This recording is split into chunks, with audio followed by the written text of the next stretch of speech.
저희 요한계시록 세미나에 오신 여러분들을 다시 한번 진심으로 환영합니다.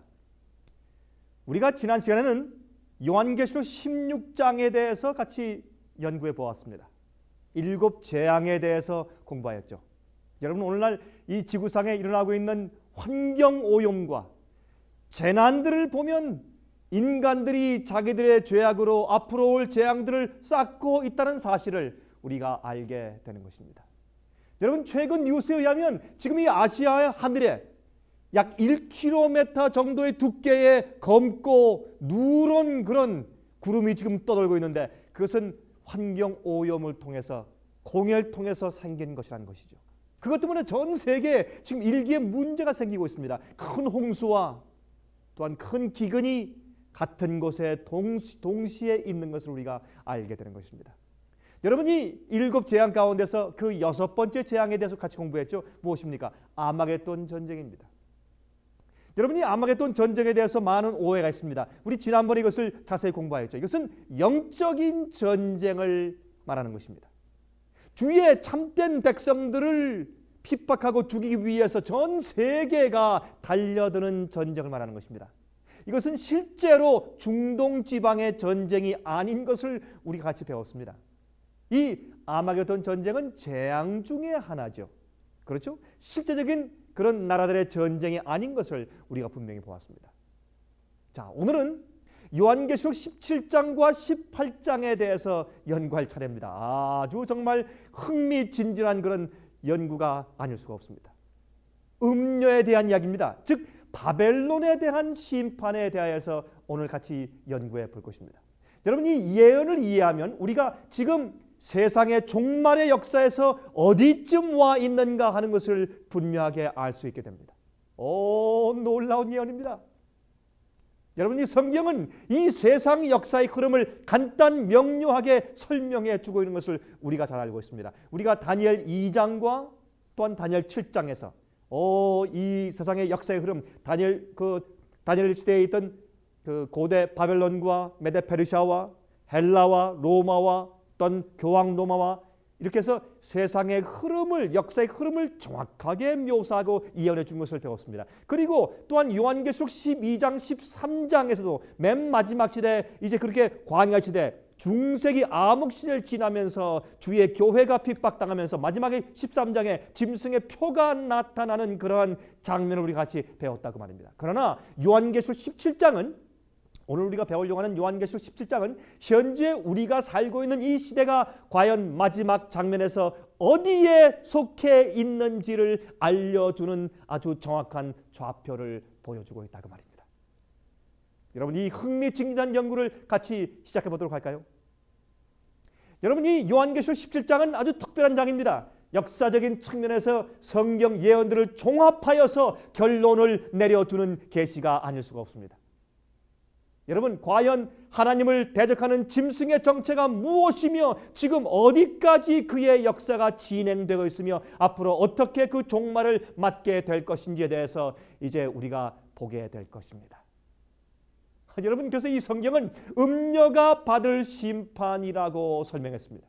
음녀가 받을 심판, 다시 말해서 바벨론이 받을 심판이라고 설명합니다. 자, 우리 다 같이 한번 읽어보도록 하십시다. 요한계시록 17장 1절부터 13절까지 있는 말씀을 제가 읽어보겠습니다. 자, 본문을 읽겠습니다. 아주 중요한 말씀이 여기에 이제 기록되어 있는 것을 우리가 볼 수 있죠. 자, 여기 보면 요한계시록 17장 1절부터 제가 18절까지 좀 길지만 읽겠습니다. 또 7 대접을 가진 7 천사 중 하나가 와서 내게 말하여 가로되 이리 오라, 많은 물 위에 앉은 큰 음녀에 받을 심판을 내게 보이리라.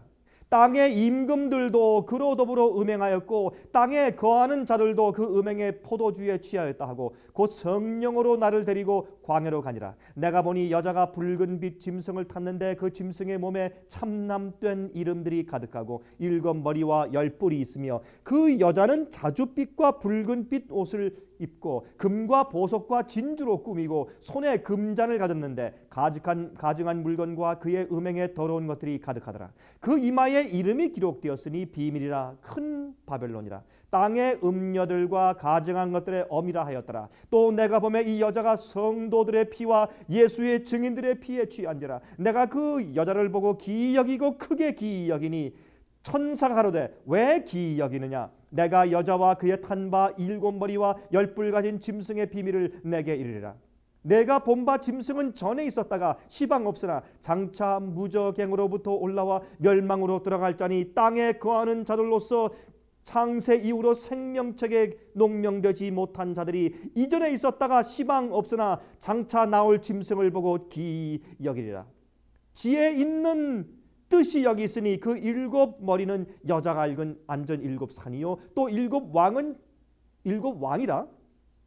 5은 망하였고 하나는 있고 다른 이는 아직 이르지 아니하였으나 이르면 반드시 잠깐 동안 계속하리라. 아주 흥미있는 말씀입니다. 전에 있었다가 시방 없어진 짐승은 8째 왕이니 7 중에 속한 자라. 저가 멸망으로 들어가리라. 내가 보던 10뿔은 10왕이니 아직 나라를 얻지 못하였으나 다만 짐승으로 더불어 임금처럼 권세를 일세 동안 받으리라 그랬습니다.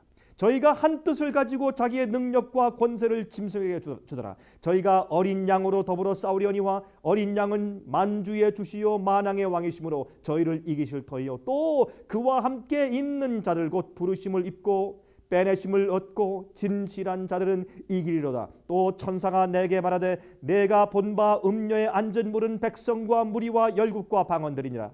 내가 본 바 이 10뿔과 짐승이 음녀를 미워하여 망하게 하고 벌거벗게 하고 그 살을 먹고 불로 아주 살이라. 아주 참 이상한 말씀이 기록되어 있죠. 하나님이 자기 뜻대로 할 마음을 저에게 주사 한 뜻을 이루게 하시고 저희 나라를 그 짐승에게 주게 하시되 하나님 말씀이 응하기까지 하심이니라. 또 내가 본 바 여자는 땅의 임금들을 다스리는 큰 성이라 하더라. 여러분, 제가 좀 긴 본문을 읽었습니다. 여러분, 이 안에 있는 놀라운 예언을 오늘 같이 연구하도록 할 것입니다. 여러분 또 시간이 있으면 18장까지 가서 우리가 같이 공부할 것입니다. 여러분, 이 속에 있는 놀라운 예언이 있습니다. 이 예언은 한 장의 여러 가지 많은 상징들과 사건들을 묘사하고 있기 때문에 잘못하면 혼돈하기가 쉬운 것입니다. 그래서 한 절씩 차례차례 해석해 나가 보도록 하겠습니다. 여러분, 이 성경 가운데서 보니까 7 대접을 가진 7 천사가 이 예언을 준다고 했습니다. 여러분, 7 대접은 요한계시록 16장 1절에 의거해서 7 재앙을 내리는 천사를 말하는 것이죠. 그러므로 이것은 마지막 시대 재앙과 상관이 있습니다. 이 요한계시록 17장에 있는 예언의 결론은 뭐냐면 그 정체가 밝혀진 바로 이 세력이, 바벨론 세력이 맨 마지막에 하나님께로부터 오는 재앙의 심판을 받는다는 것으로 이 예언이 끝나는 것입니다. 그러므로 하나님을 대적하는 바벨론 세력이 마지막 재앙으로 심판받는 모습을 얘기하는 예언이라고 말입니다. 여러분, 여기서는 바벨론을 음녀라고 호칭하고 있습니다. 그런데 이 음녀, 곧 바벨론 세력이 누구인가를 먼저 밝혀주고 나서 또 언제쯤 심판을 받게 되는지를 보여주고 있는 것입니다. 여러분, 음녀는 무엇입니까? 음녀는 정결한 처녀의 반대죠. 그렇죠? 그래서 요한계시록 17장 5절에 가서 우리 읽었지만 그녀를 음녀들의 어미라고 불렀습니다. 다시 말해서 그 음녀의 어미에게서 난 딸들이 많이 있어요. 다시 말해서 이 음녀 바벨론 세력 때문에 이 세상에 있는 많은 교회들이 그 영향을 많이 받아서 살고 있다라는 그런 뜻으로 그 음녀들의 어미라고 그렇게 이제 표현되어 있는 것을 우리가 볼 수 있습니다. 바벨론 세력은 원래 음녀들의 어미고 또한 그의 가르침과 영향과 철학을 전수받아서 그냥 그대로 믿고 있는 많은 음녀의 딸들이 세상에 존재하고 있는 것을 이 성경은 분명히 예언 가운데서 말씀하고 있는 것입니다. 그런데 이 음녀의 이 어미가 어디에 있습니까? 물 위에 앉아 있어요. 물 위에 앉아 있습니다. 여러분, 고대 바벨론 세력도 보면 물 위에 앉아 있었죠? 좀 보겠습니다. 여러분, 제가 이 성경의 말씀 한 절만 읽어드릴게요. 여러분, 에스겔서 28장 2절을 보시면 이런 말씀이 기록되어 있어요. 에스겔서 28장 2절 보면 이렇게 말씀되어 있는 것을 우리가 볼 수 있습니다. 여기 있습니다. 인자야 너는 두로 왕에게 이르기를 주 여호와의 말씀에 내 마음이 교만하여 말하기를 나는 신이라 내가 하나님의 자리 곧 바다 중심에 앉았다 하도다. 내 마음이 하나님의 마음 같은 채 할지라도 너는 사람이요 신이 아니오늘 그랬습니다. 그러므로 여기는 말씀이 무슨 뜻입니까?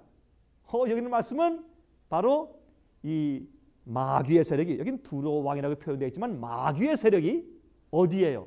물 위에 사람들을 상징하죠. 물 위에 앉아있는 표현을 말하는 것입니다. 물 위에 앉아서 내 마음이 하나님의 마음 같은 채 한다고 말했습니다. 바로 이것이 바벨론 세력의 모습이죠.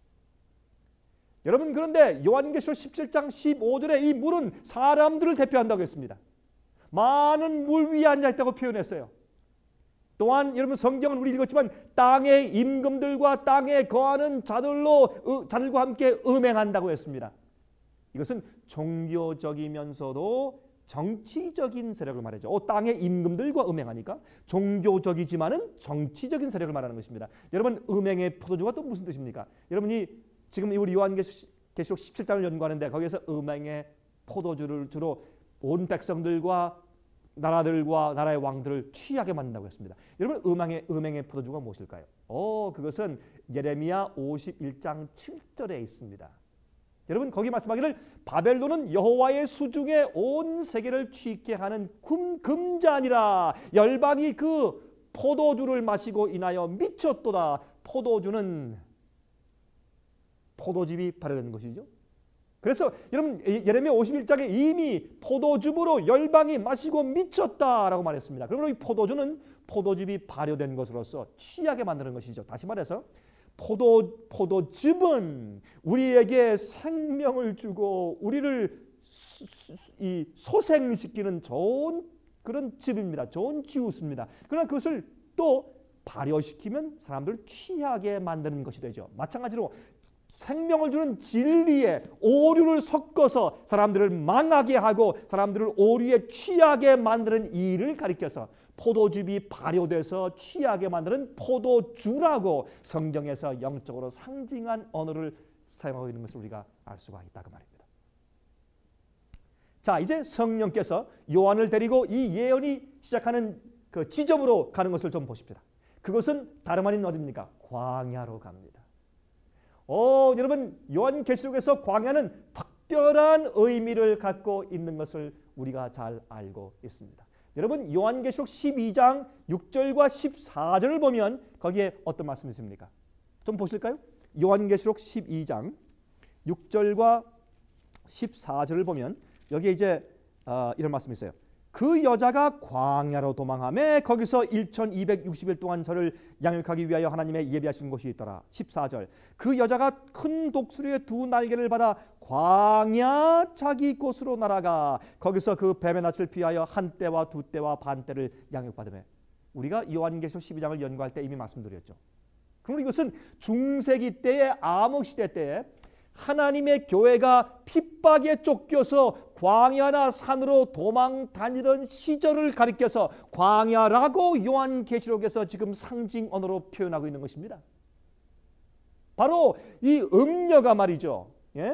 음녀가 붉은 빛 짐승을 타고 지금 광야에 있는 것입니다. 지금 사도 요한을 성령이 그를 데리고서 광야로 데리고 와서 거기에 있는 붉은빛 짐승을 타고 있는 음녀에 대해서 지금 그의 정체를 알려주면서 보여주고 있는 것입니다. 그 음녀가 장차받을 심판에 대해서 예언하고 설명해주고 있는 것입니다. 이해하시겠죠? 그래서 이 지금 예언의 시작점이 어디입니까? 광야로 가서, 다시 말해서 중세기 때 음녀가, 다시 말해서 이 바벨론 세력이 주의 백성을 핍박하는 그 시기로 가서 지금 그 음녀의 정체를 지금 폭로하기 시작하는 것입니다. 이 예언의 시작이 그것이죠.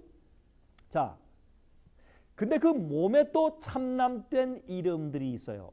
이것은 흥미있죠. 요한계시록 13장에 보니까 바다에서 올라온 짐승의 몸에 무엇이 있습니까? 참남된 이름들이 기록되어 있죠. 그것은 교황권의 세력을 상징하는, 이 땅에서 교회 하나님으로 군주하는 교황권의 세력에 대해서 상징하는 것으로서 우리가 요한계시록 13장에서 잘 배웠지 않습니까? 하나님을 대적하는 세력들입니다. 로마 교황권에 적용되었던 그런 표현인 것을 우리가 알 수 있어요. 또 그런데 자, 그 짐승에게 머리가 몇 개입니까? 7개입니다. 그렇죠? 이것은 정치적인 세력들을 말합니다. 국가들을 말해요. 그런데 이제 공부하겠지만은 그 국가들 가운데서 다섯은 망했고 하나는 있고 다른 하나는 이제 아직 이르지 않았는데 이르면 잠깐 동안 다스릴 것이고 또한 나중에 거기 또 머리에 10뿔이 있어요. 10뿔이 아직 세력을 얻지 못했지만 세력을 얻으면 잠시 동안 또한 그 죽어난다고 설명했습니다. 그런데 거기에 면류관이 없습니다. 무슨 뜻입니까? 그 10뿔이 아직 나라를 얻지 못했어요. 이 10뿔은 미래에 있는 세력입니다. 자, 이 세력은 앞으로 올 세력이라고 말했어요. 10뿔에 대해서. 이 음녀가 타고 있는 짐승은 영적 바벨론 교회의 세력이 지구 역사상에서 세상 나라들의 정치적, 무력적 세력을 입고 힘을 발휘해 오고 있는 사실을 묘사해 주고 있는 것입니다. 다시 말해서 성경의 예언에서 말이죠. 짐승은 뭘 상징했습니까? 국가나 나라를 상징했습니다. 세력을 상징했어요. 그러면 음녀가 바벨론인 종교 세력이 국가들, 나라들의 힘을 의존해서 지금 그의 세력을 펼치는 것입니다. 교회 안에서뿐만 아니라 모든 나라들의, 다시 말해서 또 음녀가 물 위에 앉아있다고 설명했어요. 여러분 요한계시록 17장 15절을 제가 자주 인용했죠. 여자가 앉아있는 물은 백성들, 사람들을 상징한다고요. 그래서 사람들이 많이 서포트하고 지지해주고 원조해주기 때문에 그 교회가 힘을 얻고 있는 것입니다. 그러므로 나라들과 사람들의 지지를 얻고 있는 그 여자에 대해서 설명하고 있는 것을 우리가 알 수가 있는 것입니다. 그런데 이 음녀의 모습이 어떻습니까? 자줏빛 옷을 입고 있어요. 여러분 자줏빛 옷은 무슨 옷입니까? 왕족들이나 귀족들이 입는 옷입니다. 그래서 부하다는 뜻이죠. 또한 붉은빛 옷을 입고 있어요. 여러분이 지금 그것은 정말 어떤 의미에서 많은 사람들의 피를 흘렸다는 것을 상징할 수도 있습니다. 여러분 그런데 또 흥미있는 것은 미사를 드릴 때 여러분 사제들이 입고 있는 옷과 얼마나 비슷한지 모릅니다. 사치스러운 그런 색깔의 빛이죠.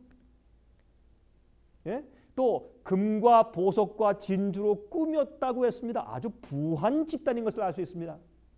이 세상의 영화와 사치로 꾸민 모습을 우리가 보는 것입니다. 그 다음에 또 흥미있는 것은 손에 금잔을 가지고 있는데 그 금잔 속에 가증한 물건과 음행의 더러운 것들이 가득 들어있다고 했습니다. 여러분 좀 보십시오. 여러분 미사를 드릴 때 사제들이 무엇을 가지고 있습니까? 손에? 금잔을 가지고 있지 않습니까? 참 흥미있는 그런 표현을 성경 예언 가운데 기록된 것을 우리가 알 수 있습니다. 그 이마에 무엇이 있습니까? 이름이 있습니다. 이름에 무엇이라고 기록했습니까? 비밀이라, 큰 바벨론이라, 땅의 음녀들과 가증한 것들의 어미라고 기록되어 있다. 그렇게 성경은 말씀하고 있습니다. 여러분이시여, 옛날 고대 바벨론 시대부터 흘러오는 이교 세력의 비밀이 바로 기독교에 들어온 것입니다. 언제? 중세기에. 그래서 기독교의 옛날 고대 바벨론 시대부터 흘러내려오는 이교 철학과 이교의 가르침 오류들이 세력이 그 은근히 교회에 들어와서 성경의 진리와 그만 믹스돼 버렸습니다. 혼합돼 버렸습니다. 바벨론 교회가 들여온 이교의 가르침이 아직도 개신교들 속에 흘러내려오고 있는 사실 여러분 아십니까? 그것이 바로 영혼 불멸설이고 그것이 바로 지글지글 영혼이 타는 불이 꺼지지 않는 지옥에 대한 이야기고 그 이외에도 여러분 이교적인 가르침들이 성경의 가르침과 혼합되어서 교회에 조금씩 흐르고 있는 것을 우리가 보는 것입니다. 여러분들이시여, 지금 우리 공부하는 요한계시록 17장은 참 놀라운 이야기가 아닐 수가 없는 것입니다. 여러분 지금까지는 이 음녀의 정체에 대해서 설명했습니다. 자, 이제 6절부터는 바벨론 세력이 당하는 심판의 과정에 대해서 지금 공부합니다. 자, 보세요. 이 예언의 시작은 어디서부터라고요? 광야에서부터 시작했죠. 자, 광야로 데려가서 지금 그 음녀의 정체를 보여줍니다. 음녀가 어떻게 하고 있다고 설명했습니까? 우리 다시 한번 보십시다. 요한계시록 17장에 우리 6절부터 있는 말씀을 다시 좀 찾아가서 좀 보십시다. 이렇게 말씀되어 있었죠. 또 내가 보매 이 여자가 성도들의 피와 예수의 증인들의 피에 취한지라 내가 그 여자를 보고 기이여기고 크게 기이여기니 그랬습니다. 다시 말해서 이 음녀가 성도들의 피에 취해 있습니다. 중세기 때 광야에 성도들이 중세기 때 광야를 피했죠. 그때 피해 갔을 때 그 성도들의 피를 많이 흘렸어요. 많은 핍박과 순교자의 시대인 중세기 암흑 시대 동안에 너무 성도를 많이 죽여서 피에 취해 있습니다. 자, 7절에 보니까 천사의 질문입니다. 내가 왜 이렇게 놀래느냐, 왜 이렇게 기여기느냐 라고 말하면서 이 여자와 짐승에 대한 비밀을 설명해 주고 있습니다. 그런데 여기 말씀하기를 내가 본 바 이 짐승은 전에 있었다가 지금은 없지만은 장차 무저갱으로부터 올라오는 짐승이라고 했어요. 여러분이시여. 또 8절은요. 요한계시록 13장 7절 8절의 설명과 같습니다. 여러분 요한계시록 17장 8절은 이렇게 말씀되어 있어요. 여기에 내가 본 짐승은 전에 있었다가 시방 없으나 장차 무저갱으로부터 올라와 멸망으로 들어갈 자니 땅에 거하는 자들로서 창세 이후로 생명책에 농명되지 못한 자들이 이전에 있었다가 시방 없으나 장차 나올 짐승을 보고 기이 여기리라. 여러분 이 말씀은 요한계시록 13장 7절 8절에서 보았죠. 보세요.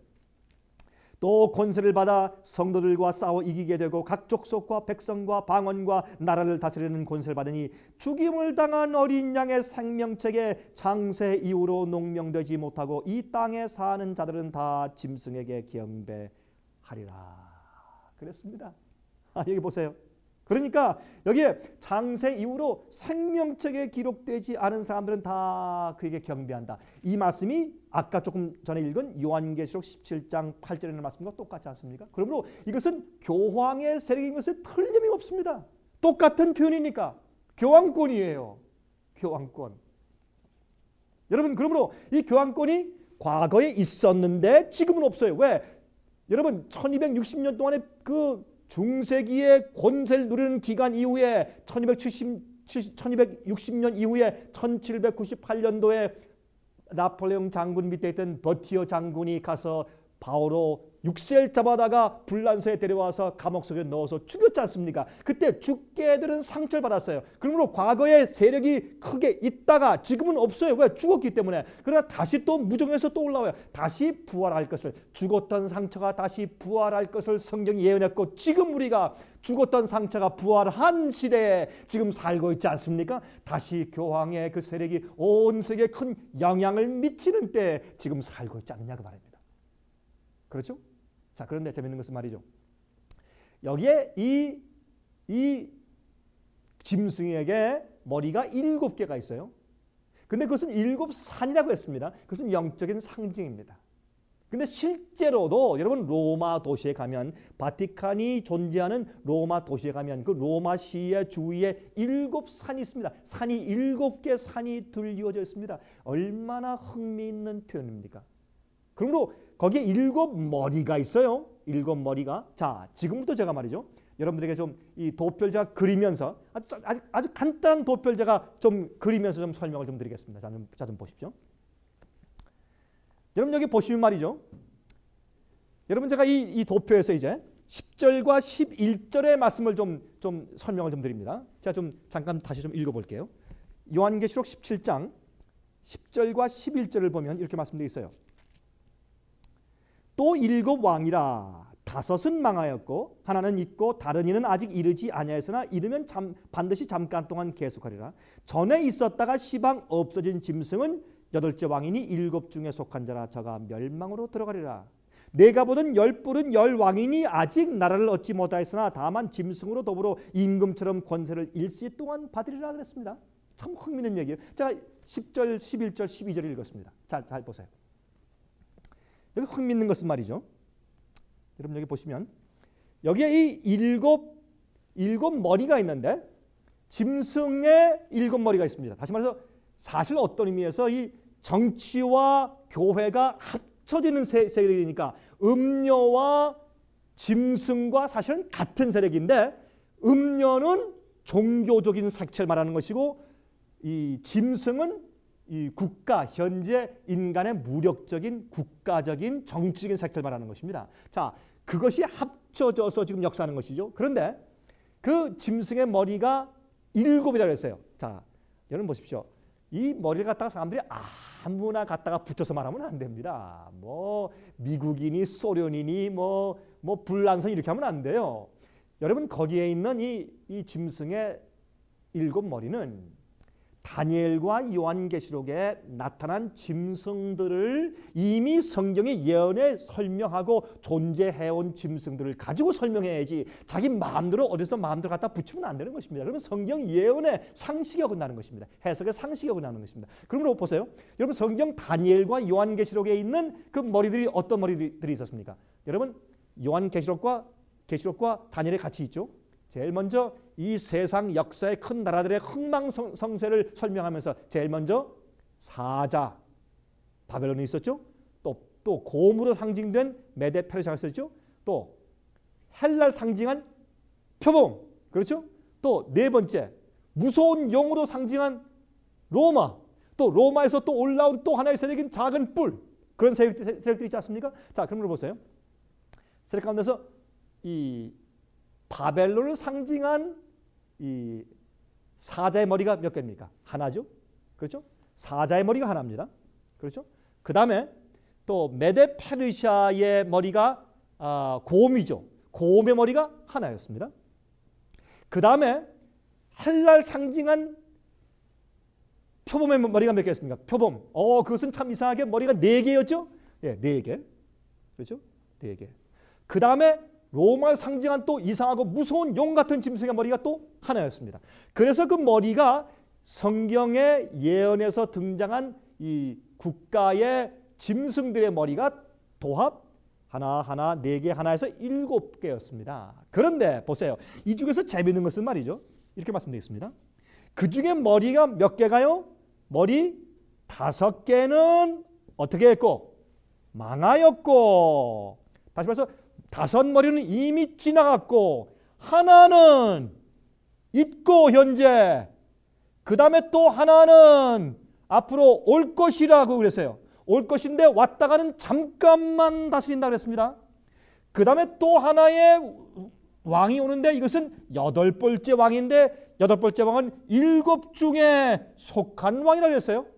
참 흥미있는 얘기입니다. 자, 5나라는 망하였고 또 한 나라는 지금 있고 그 다음에 또 다른 한 나라가 이제 앞으로 올 것인데 그 나라는 왔다가 잠깐만 동안만 다스린다고 하고 그 다음에 또 한 나라가 생기는데 그 왕은 8번째 왕이라고 설명하면서 그것은 이 중에 7 왕 중에 하나였었다, 그렇게 설명하는 것입니다. 그런데 그 다음에 10뿔이 나오죠. 10뿔. 여러분 이 10뿔이 참 재밌어요. 이 10뿔에 대해서는 우리가 좀 이해해야 될 것인데 10뿔은 말이죠. 이 10뿔은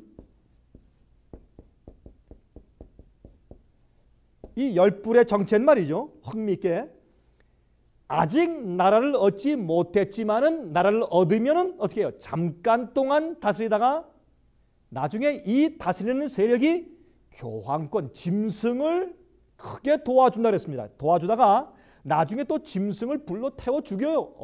여러분 참 이상한 말씀이 있습니다. 여러분 이 말씀을 보면은 여러분 이 10뿔의 세력은 참 이상한데 10뿔의 세력은 이 앞으로 올 텐데 왔다가 잠깐 있어요. 보세요. 이 세력과 비슷하죠? 여기에 있는 이 세력과. 요 7번째 세력도 와서 다스릴 때는 잠깐 올 때 잠깐 다스린다고 했어요. 이것과 10뿔도 아직 나라를 얻지 못했지만 오면은 잠깐 다스린다라고 해서 여기에 있는 10뿔 세력과 그 다음에 여기 7번째 왕의 세력은 아주 흡사한 것을 우리가 볼 수 있다고 말입니다. 여러분이시요. 그러므로 여기 말씀을 좀 우리 해석해 보도록 하십시다. 잘 보세요. 5 왕은 망하였다. 이게 무슨 말인가? 자, 바벨론 지나갔죠? 메데 페르시아 지나갔죠? 헬라 지나갔죠? 그 다음에 어떻게 해요? 로마 제국이 지나갔죠? 그 다음에 온 교황 로마, 이교 로마 이후에 교황 로마가 지나갔죠? 왜요? 교황 로마는 중세기 때 성도의 피를 많이 흘렸다가 나중에 어떻게 했습니까? 나중에 죽음을 당하죠.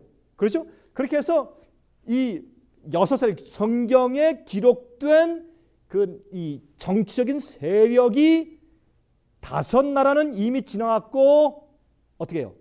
바벨론, 페르시아, 헬라, 이교 로마, 그 다음에 교황 로마까지 지나간 다음에 그 다음에 하나는 있어요. 그런데 요한계시록 13장을 보시면 요한계시록 13장에 이 교황 로마 이후에 1260년의 예언의 맨 마지막이 끝나는 1798년도에 교황이 죽게 되는 상처를 받는 그 즈음에 등장하는 또 하나의 나라가 있었습니다. 그것은 땅에서부터 올라온 양 같은 짐승이었어요. 기억하십니까? 누구였습니까?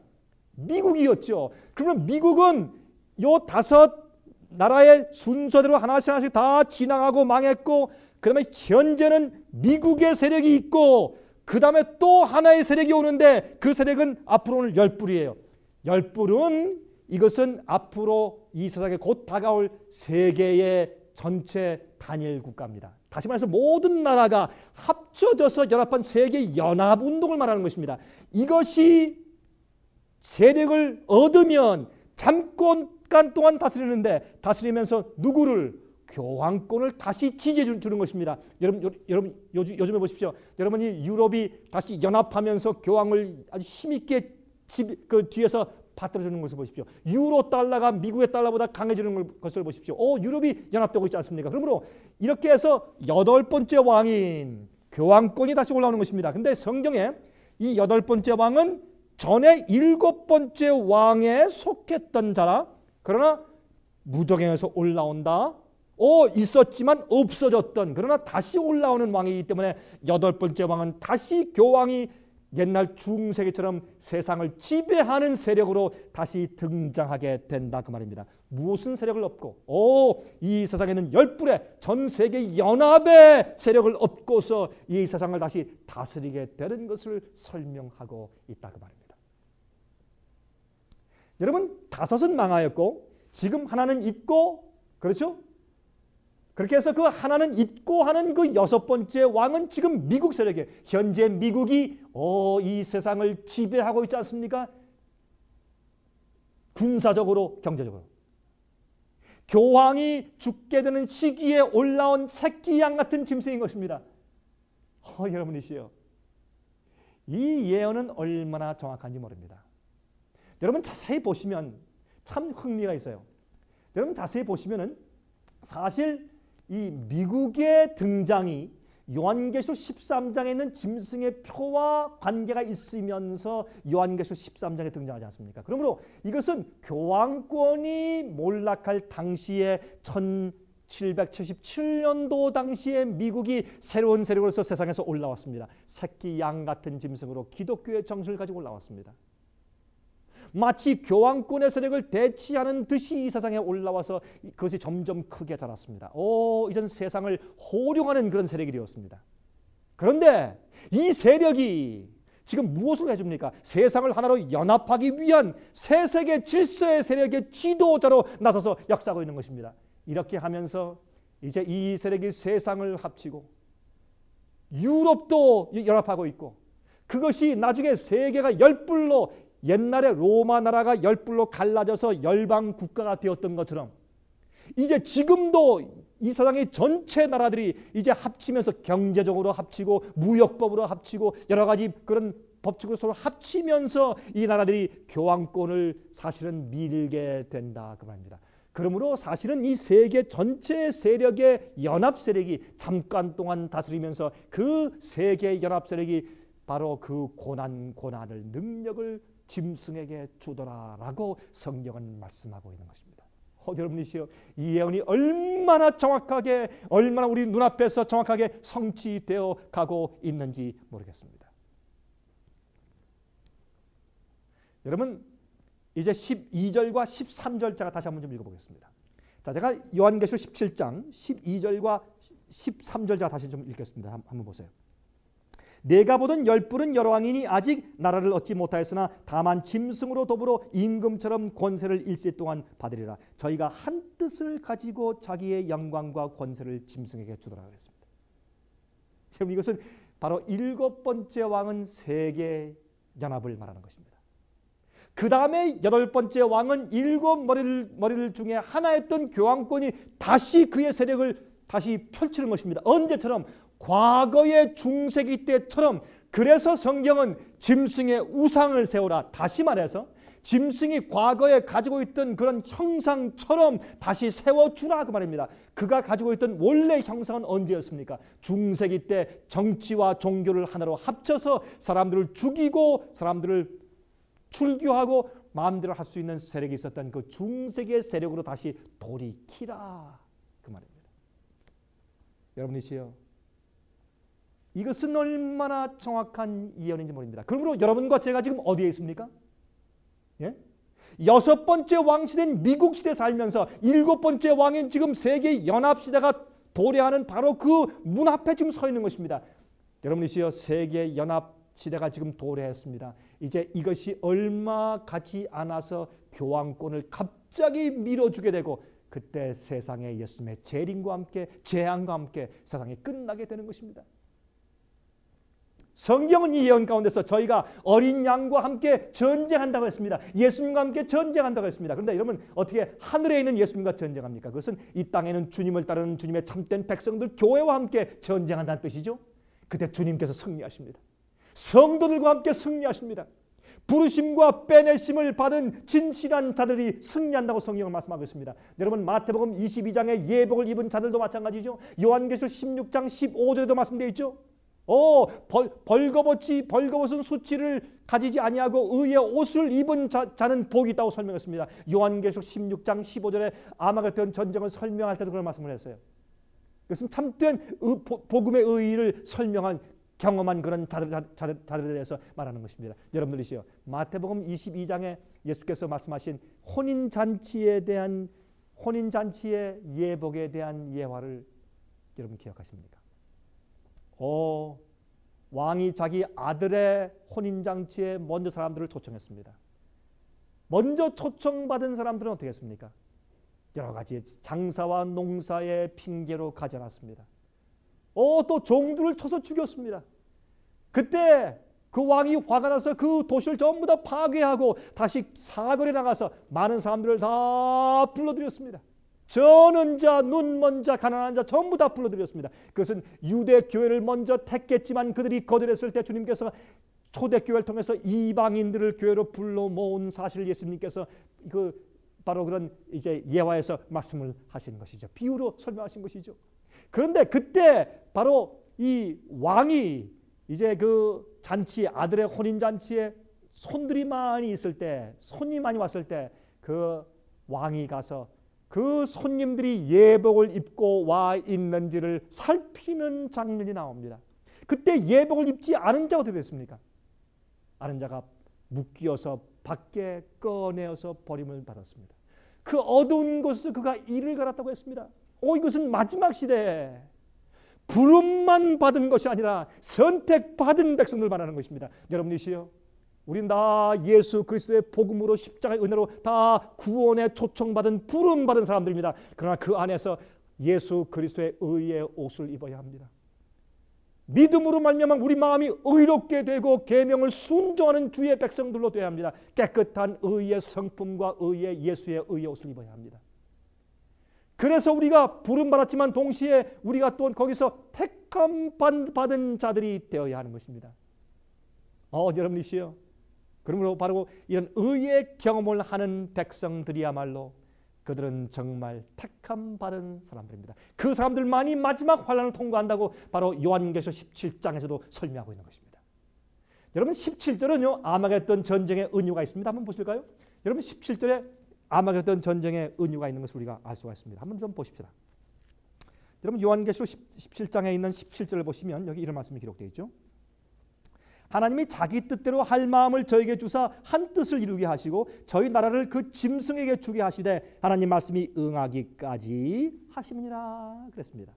여러분, 여기에 한 뜻을 가지고 저희 나라를 그 짐승에게 주게 한다. 다시 말해서 아마겟돈 전쟁 때는 마귀가 이 세상의 모든 백성을 전부 다 왕들을 다 모아서 주님의 날에 큰 날에 전쟁을 하기 위해서 모아오죠. 그러므로 이 세상이 거의 다수가 마음이 합쳐져서 사실은 하나님과 싸우고 주의 백성들과 주의 진리와 싸우는 마지막 아마겟돈 전쟁에 대한 은유가 17절에 있어요. 여러분이시여, 또한 여기 18절에 또 내가 본 바 여자는 땅의 임금들을 다스리는 큰 성이라 그랬습니다. 여러분이시여, 이것은 얼마나 놀라운 얘기입니까? 한 성이, 하나의 큰 도시가 세상을 다스립니다. 얼마나 분명한 힌트입니까? 여러분, 이래도 믿지 않으시겠습니까? 앞으로 이 세계를 장악할 영향력을 가지고 있는 것입니다. 바로 우리가 알고 있는 이 교황권 바티칸이 하나의 큰 도시가 임금들을 다스리는 큰 성, 큰 도시 바티칸이라고 설명하고 있습니다. 얼마나 분명한 힌트입니까? 앞으로 세계연합이 짐승을 그런데 또 죽인다고 설명되어 있습니다. 참 이상하죠? 세계연합이 짐승을 불로 태워 죽인다고 설명되어 있어요. 16절에 내가 본 바 이 열불과 짐승이 음료를 미워하여 망하게 하고 벌거벗게 하고 그 살을 먹고 불로 아주 살리리라. 참 이상하죠? 아니 어떻게 이 세계연합이 짐승을 죽인다고 했습니까? 그것은 앞으로 하나님께서 심판하시면서 7 재앙을 내릴 때 짐승의 보좌 위에 암흑재앙이 생기죠. 여러분 기억하십니까? 5번째 재앙. 그때 그 재앙들이 내리는 것을 보고서 깨닫고 아이고 우리가 기만당했구나 라고 해서 그들이 짐승의 보좌가 암흑재앙을 당하는 것을 보고 그들이 기만당한 것을 깨닫고 아이고 우리가 잘못됐구나 라고 해서 그들이 돌이켜서 짐승을 불러 태워 죽이는 그런 일을 하는 것을 성경에 예언하고 있습니다. 인간들은 인간 자체대로 뭉쳐서 어떤 일을 하려고 하지만 주님께서 바벨탑을 주님께서 무너뜨린 것처럼 주님께서 인간의 그 일을 무너뜨리시는 것입니다. 소용이 없는 것입니다. 여러분. 주님께서 이제 마지막 심판을 내리시고 이제 재앙을 내리실 때 그때 바벨론 교회는 무너지는 것입니다. 주의 백성이 벌거벗은 수치를 가지지 아니하고 예수 그리스도의 의의 옷을 입고 진리를 가지고 있는 주의 백성들이 승리하는 것입니다. 여러분들은 그 주의 적은 무리인 백성 가운데 속해 있습니까? 여러분 주의 백성인 것처럼 말씀대로 진리대로 알고 있습니까? 성경대로 믿고 있습니까? 영적인 경험을 매일 하십니까? 죄를 승리하고 주님께 순종하는 경험을 하십니까? 예수 그리스도의 의의 옷을 매일 입고 있는가요? 여러분 그러므로 요한계시록 18장에 가면 놀라운 말씀이 기록되는 것을 볼 수 있습니다. 제가 요한계시록 18장을 읽겠습니다. 한번 보십시오.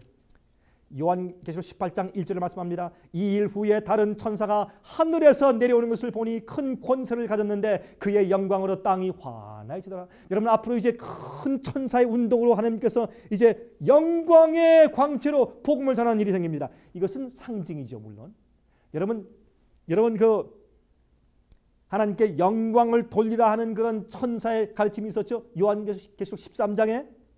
그런데 이 천사가 하늘에서 내려옵니다. 큰 영광으로. 2절 힘센 음성으로 외쳐 가로되 무너졌도다 무너졌도다 큰 성 바벨론이요 귀신의 처소와 각종 더러운 영에 모이는 곳과 각종 더럽고 가증한 새에 모이는 것이 되었도다. 그 음행의 진노의 포도주를 인하여 만국이 무너졌으며 또 땅의 왕들이 그로 더불어 음행하였으며 땅의 상무들도 그 사치의 세력을 인하여 치부하였도다 하더라 그랬습니다. 여러분 1절 2절과 3절 보면 이 지금 우리가 17장에 본 그 바벨론 세력이 드디어 완전히 무너졌다고 외치는 기분이 나와요. 여러분이시여 앞으로 하나님께서 당신의 참된 주의 백성들과 종들을 통해서 온 세상을 향해서 그들이 믿고 신뢰하고 따라온 바로 그 바벨론 세력, 오류와 진리가 섞여 있는 사실 이교주의와 기독교가 섞여 있는 잘못된 그 세력, 인간의 힘인 정치 세력과 종교 세력을 같이 합쳐서 참된 진리를 짓밟아온 그 세력, 바벨론 세력이 무너졌다고 외치는 그런 호소가 앞으로 있는 것입니다. 여러분이 진짜 그런 호소를 지금 들으십니까? 여러분 이게 중요한 얘기입니다. 그런데 이런 바벨론 세력은 귀신의 처소, 악령들의 역사와 각종 더러운 영들이 모이는 것과 각종 더럽고 가증한 새들이 모이는 곳이 되었다고 말했습니다. 그 진노의 포도주를 인해서 만국이 음행하고 또 음행했다고 설명합니다. 여러분이시여 그러므로 이것은 잘못된 가르침으로 세상이 미혹당하고 있는 형편을 말하고 있는 것이 아니고 무엇이겠습니까? 그런데 여기에 참 중요한 말씀이 나와요. 이 말씀은 우리 마음 가운데 큰 감동을 주는데 이것 때문에 우리에게 희망이 있는 것입니다. 하나님은 이러한 분이십니다. 여기에 이제 요한계시록 18장 4절에 다음과 같이 말씀되어 있어요. 이 말씀이 참 클라이막스입니다. 보세요. 이러한 세상의 바벨론 세력 때문에 그의 잘못된 가르침 때문에 오류에 사무쳐서 거기에 빠져서 기만당했던 지팡이에 있는 백성들에게 이렇게 하늘에서 마지막 자비의 은혜의 기별이 나옵니다. 여러분이시여 이 음성을 성령의 음성으로 들으시기 바랍니다. 잘 들어보세요. 18장 4절에 말씀하기를 또 내가 들으니 하늘로서 다른 음성이 나서 가로되 내 백성아 거기서 나와 그의 죄에 참여하지 말고 그의 받을 재앙들을 받지 말라. 여러분 여기에 하나님께서 누구 보고 나오라고 하십니까? 내 백성아. 여러분이 오늘날 모든 기독교의 교파마다 주님께서 당신의 백성들을 가지고 있는 것입니다. 그 백성들로 하여금 주님께서 마지막 시대에 잘못된 가르침에서 오류해서 잘못된 그런 곳에서 나오라는 겁니다. 진리를 이해하라는 겁니다. 진리로 나오라는 겁니다. 내 백성아 거기서 나와서 이제 하나님께서 그 바벨론 세력을 주님께서 재앙으로 치실 때 그 재앙을 받지 않도록 하라고 주님께서 호소하시는 것입니다. 제발 그 재앙을 받지 않기 위해서 나오라는 겁니다. 또 그들의 죄에 참여하지 말라는 겁니다. 여러분이시여 이것이 바로 마지막 시대에 주님께서 주시는 얼마나 정확하고 놀라운 예언입니까? 지금 우리는 이 예언이 거의 다 성취되어 있는 바로 그 마지막 지점에 서 있는 것이 아니고 무엇이겠습니까? 여러분이시여 그 다음부터 요한계시록 18장을 계속 읽어보면 요한계시록 18장은 바로 이 바벨론 세력이 무너져서 불타버리는 그런 모습을 보는 것입니다. 그들과 함께 서로 무역하던 여러분 요한계시록 18장 5절부터 끝까지 쭉 읽어보세요. 집에서. 그러면 거기 무슨 내용이 나옵니까? 불타는 바벨론을 보면서 그들과 함께 무역하던 영혼들을 무역하던 사람들을 주고 사고 팔던 영혼들을 무역하던 그런 상인들이 나라들이 그가 멸망받아 재앙으로 죽는 모습 보고 탄식하며 우는 슬퍼하는 그런 모습이 거기에 기록되어 있습니다. 여러분 이 예언은 앞으로 곧 우리 앞에 성취되고 말 것입니다. 여러분 예수님 좋게 오십니다. 때가 다 되었습니다. 예언은 틀림없이 하나하나 정확하게 성취되어 왔고 또 성취될 것입니다. 하나님은 살아계시고 성경은 주의 말씀이며 우리 주님의 재림은 이 땅에 속히 임하실 것입니다. 여러분과 여러분들이 마음을 존절히 하고 의의 옷을 입고 정말 회개하고 거듭난 생활을 통해서 구원받는 경험이 매일 있게 되시길 바랍니다. 제가 다음 시간 다시 뵙겠습니다. 안녕히 계십시오.